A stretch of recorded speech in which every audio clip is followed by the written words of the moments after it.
கிறிஸ்துவுக்குள் பிரியமானவர்களே, 1 ராஜாக்கள் அதிகாரம் 19 கேள்விகளும் பதில்களும்.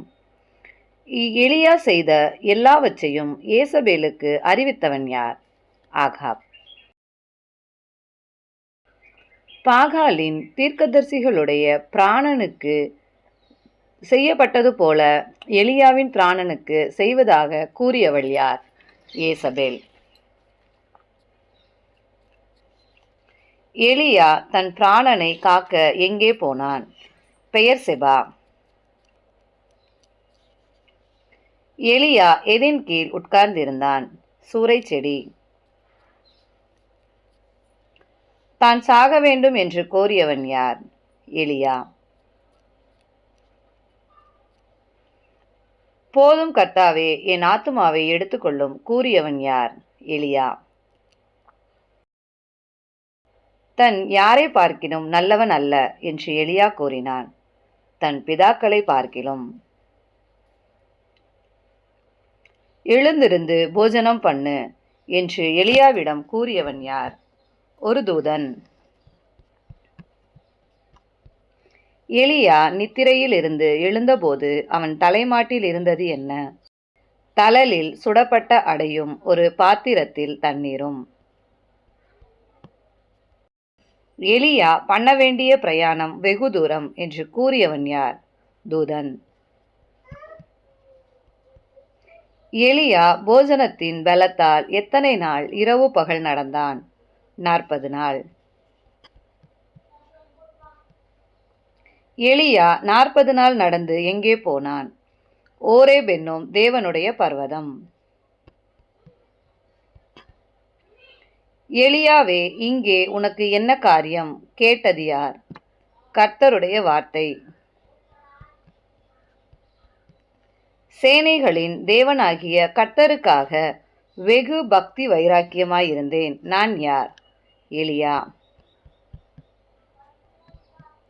கர்த்தருக்கு முன்பாக எப்படிப்பட்ட பெருங்காற்று உண்டானது? பர்வதங்களை பிளக்கிறதும் கண்மலைகளை உடைக்கிறதுமான.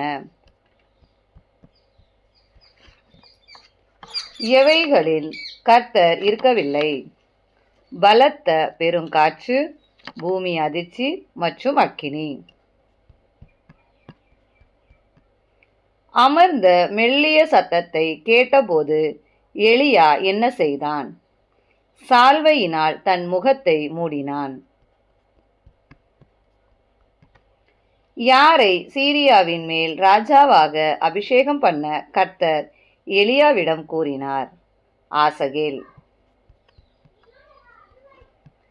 யாரை இஸ்ரவேலின் மேல் ராஜாவாக அபிஷேகம் பண்ண கர்த்தர் எலியாவிடம் கூறினார்? யெகூ.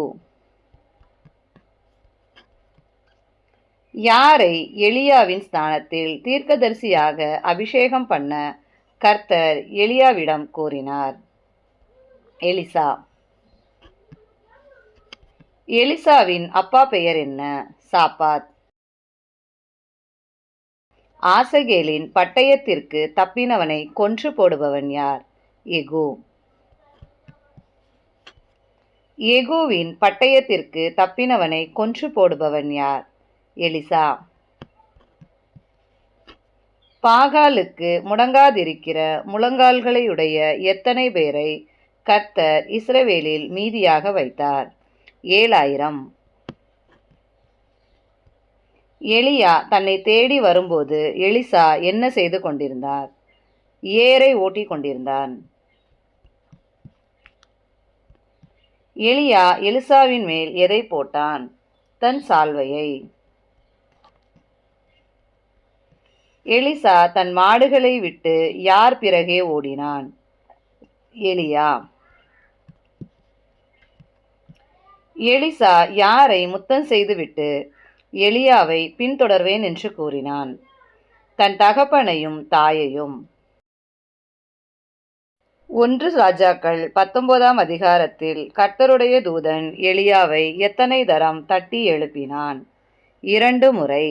தேவனுக்கே மகிமை உண்டாவதாக. இக்கேள்விகள் வேதாகம புதையல் புத்தகத்தில் எடுக்கப்பட்டவை. நன்றி.